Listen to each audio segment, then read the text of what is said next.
Salut Max, bienvenue dans cette vidéo. Il y a un sujet qu'il faut qu'on parle là. Ouais. Il y a un sujet. Ils l'ont vu dans le titre. Ils l'ont vu dans la miniature. Tendances de marché. Et dans le titre, les Ils tendances se de posent marché. des questions. Mais il faut faire attention aux tendances de marché. Parce qu'on a fait un Equity Talk il y a un petit moment sur l'intelligence artificielle.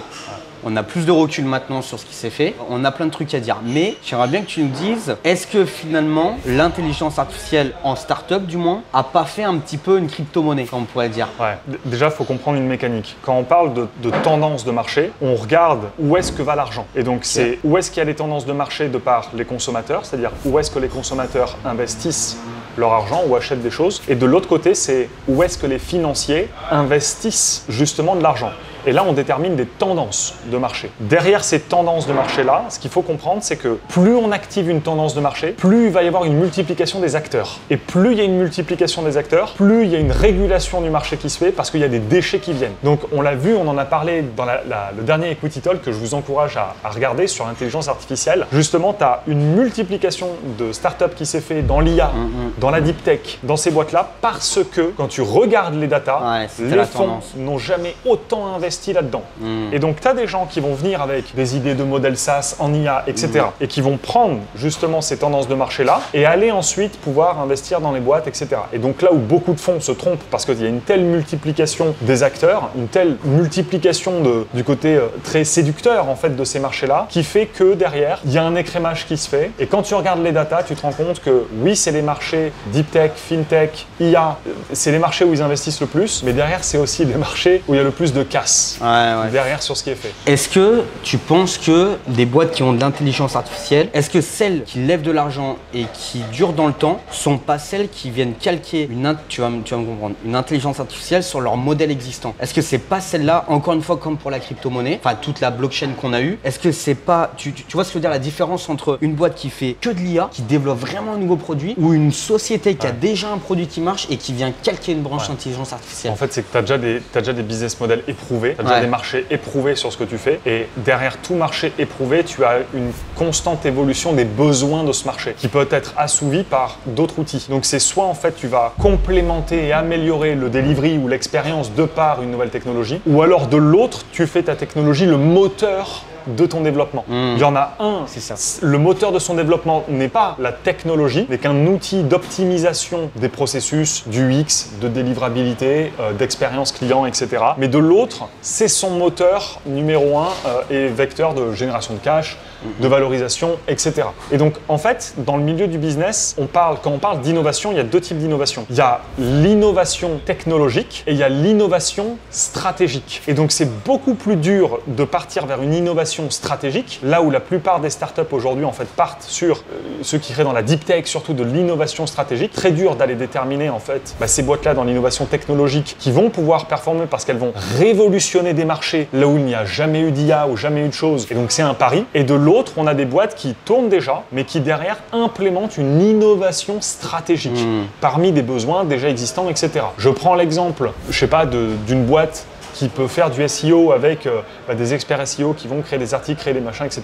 Si tu rajoutes une IA derrière qui se calque et qui peut créer des articles à ta place, mettre des backlinks, faire des liens, etc., qui vient aider la personne derrière, tu peux davantage obtenir un nouveau segment de marché, avoir une proposition de valeur beaucoup plus sexy, avoir une valorisation aussi beaucoup plus grande. Et donc ça, c'est intéressant. Si on fait le parallèle avec la crypto-monnaie, tu te rends compte que la crypto-monnaie et tous les projets qui ont été faits sont que des scams. Tous les projets NFT sont des scams. Alors là, s'il y a des experts NFT, ils vont me dire oui, mais non. Il n'y en a aucun qui a eu un vrai impact, changement et d'apporter de la réelle valeur sur un marché. On prend Decentraland, on prend même toutes les grosses boîtes, Nike, etc., qui se sont fait avoir finalement par ces trucs-là pour mettre des spots un petit peu dans le métaverse, etc.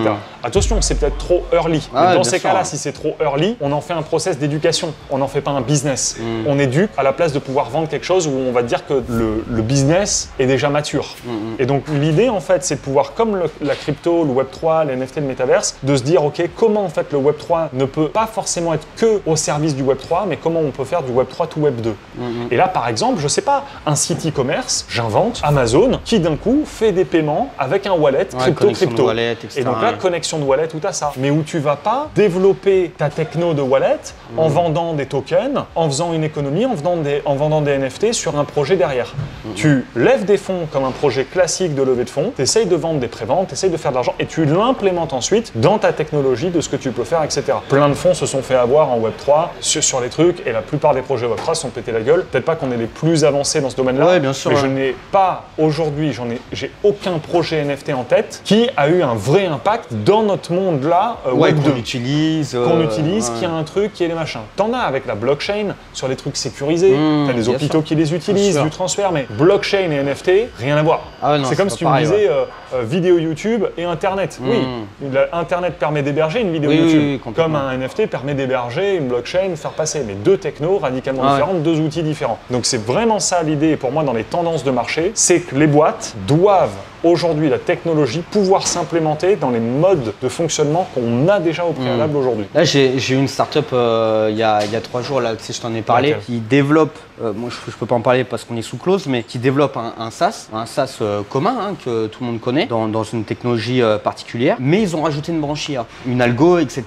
Et j'ai trouvé ça intéressant, tu vois. En fait, le business model de base fonctionne parce que d'autres boîtes font ça, mais les autres boîtes n'ont pas développé cette intelligence artificielle qui a une utilité très précise et qui vient vraiment améliorer l'expérience utilisateur, etc. Mais en fait, je me permets de t'interrompre, il faut comprendre que les outils ne sont pas des révolutions en termes de ce qu'ils font ressentir chez l'humain.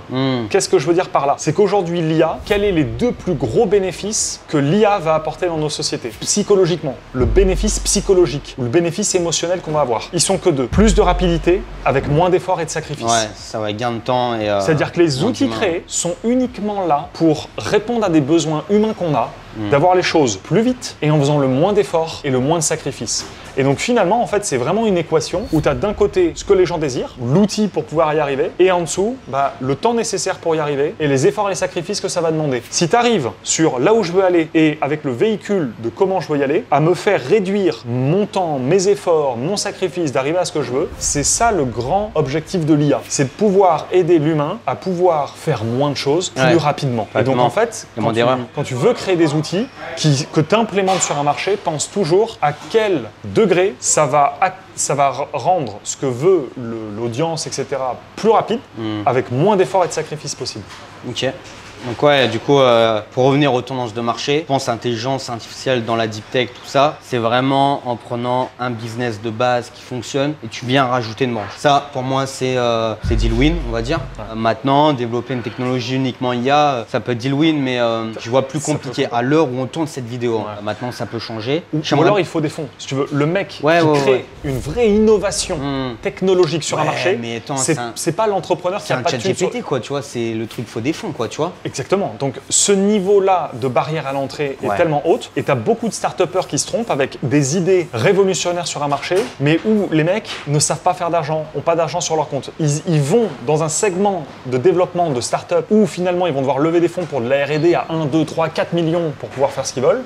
Mais derrière, ils sont pas encore à ce stade entrepreneurial-là. Et puis tu lèveras pas. Alors d'aujourd'hui, les fonds, c'est le sujet d'une vidéo. Tu lèves pas si tu es un nobody, si tu es personne. Ah oui, Par contre, si derrière tu es un mec qui a vendu une boîte, tu as de l'argent de côté, tu vas voir un fonds, tu lui dis ouais, mais moi j'ai de l'argent de côté, j'ai mis un petit peu. Et encore.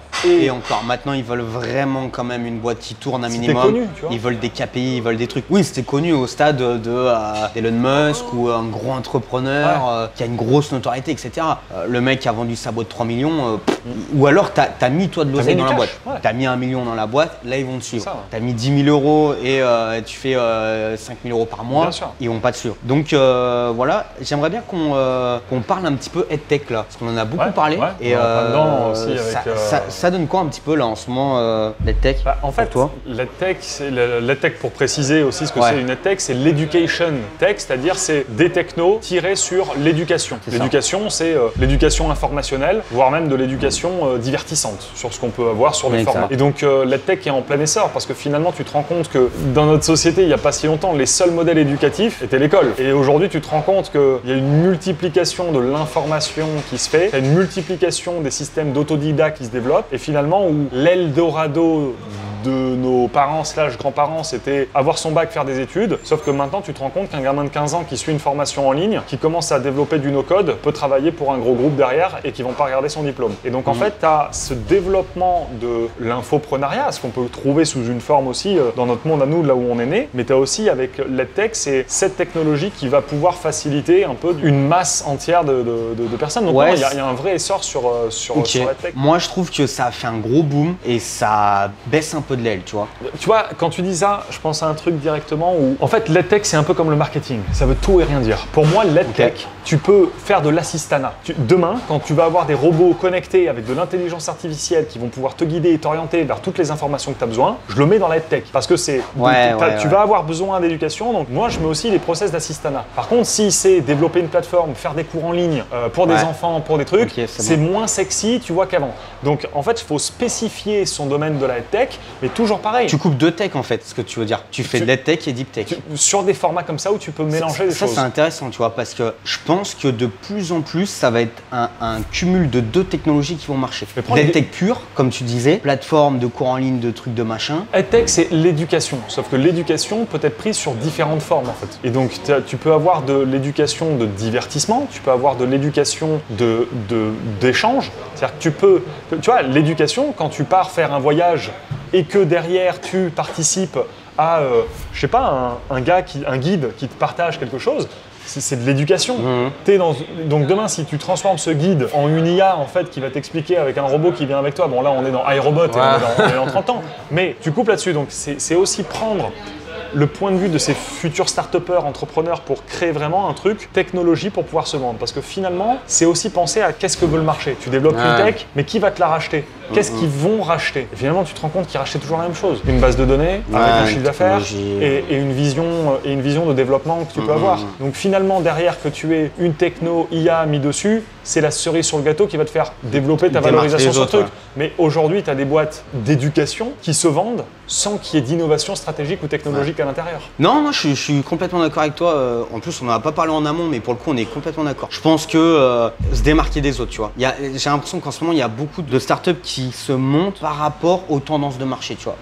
Tu vois que l'EdTech, ça lève en ce moment. Tac, tu développes une plateforme en ligne sur l'éducation, comme tu dis. Mais du coup, j'aimerais bien te lancer sur une autre technologie là. Un petit coup, vite fait. Je suis stressé là. Parlons de la green tech. Ok. En plus, j'étais en contact avec un fonds il n'y a pas longtemps qui a vu une de nos keynotes d'Equity Mastermind. Et donc, il prend un appel avec moi et il commence à me dire voilà, on est un fonds early. Nous, on est dans tout ce qui est green tech, social tech, des projets départementaux sur les trucs, etc. Je lui ai dit franchement, super. J'ai laissé pitcher. Je lui ai dit, je vais être honnête avec toi. J'ai deux aspects sur ces trucs-là. Un, je pense sincèrement que j'ai un manque d'informations et des préjugés sur ces modèles-là. De l'autre, je lui dis, il y a quand même des faits. C'est-à-dire que dans les faits, ces boîtes-là sont tendances, mais font pas d'argent, font pas de chiffre d'affaires, font pas de trucs. Donc les seuls qui vont vraiment pouvoir se revendre derrière, c'est des trucs green tech qui vont collecter de la data, qui vont pouvoir collecter de la data ou ouvrir sur des champs politiques, départementales, sociétales, sur des trucs qui vont… Des études. Ouais, sur des trucs qui… Tu vas pouvoir revendre ça après parce que tu as collecté de la data sur un secteur, pour la mairie, pour le département, pour ta région, pour ton truc. Tu développes une green tech, pour moi, qui a une connotation politique derrière, tu as moyen de te faire racheter. Mais la personne derrière qui développe une green tech pour comptabiliser le nombre d'arbres sur une région et voir la disparité et calculer ça par rapport au climat sur le truc, voilà quoi, genre je me dis bravo pour le projet. Bravo à toi. Bravo, mais… Bravo pour ta motivation. Le truc, c'est que malheureusement, je pense que les fonds investissent là-dedans parce qu'ils ont vraiment une pression des LPs, des souscripteurs par rapport à ça, sur bien avoir une image. Mais derrière, ils se disent, on va compenser la perte. On va aller en fintech. On va aller en fintech, on va dire qu'on investit dans la green tech, mais on a sur le côté des boîtes qui vont nous compenser les pertes qu'on va avoir dans la green tech. En fait, c'est un fait de société. Hein. Quand tu investis en green tech, dans tout ce truc-là, déjà, il y a des aides, c'est défiscalisable.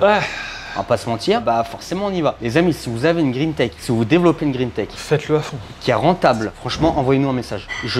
J'ai envie que quelqu'un vienne me voir. Même sans, prenez un appel avec nous pour nous montrer d'autres perspectives en fait, tu vois, parce que c'est vrai qu'on a un avis très tranché. Ouais, en fait, on est très tranché là-dessus. Par contre, on est ouvert à on est complètement ouvert. Se faire fermer nos bouches sur des trucs. Même venir là, à notre table, là, faire une vidéo carrément. avec quelqu'un qui a un fonds d'investissement dans la green tech, qui développe une green tech, qui nous dit regardez les gars, les faits. Alors j'en ai rencontré un qui avait pris un appel avec moi et qui fait lui de l'agritech. Okay. Donc c'est de la technologie pour l'agriculture sur le truc. J'ai trouvé ça sous une forme différente. Et là, c'est justement, il m'a dit ouais, green tech, agritech, différent. Ah oui. Mais parce qu'il m'a dit sur de l'agritech, il y a un vrai marché dans l'agriculture. C'est énorme l'agriculture. Tu as des aides de l'État, c'est mondial. Ouais. Et donc derrière, si tu arrives avec une technologie à calculer que cette parcelle de terre peut être plus fertile pour tel et tel produit et que ça va grandir plus vite, augmenter les rendements, pouvoir faciliter la logistique, des trucs, tu vois, tu le sens. Parce que moi, je sens vraiment que dans 50 ans, l'agriculture, c'est un peu à la Interstellar des machines autonomes qui labourent le champ un petit peu tout seul, avec des méthodes de calcul sur les trucs et avec de l'IA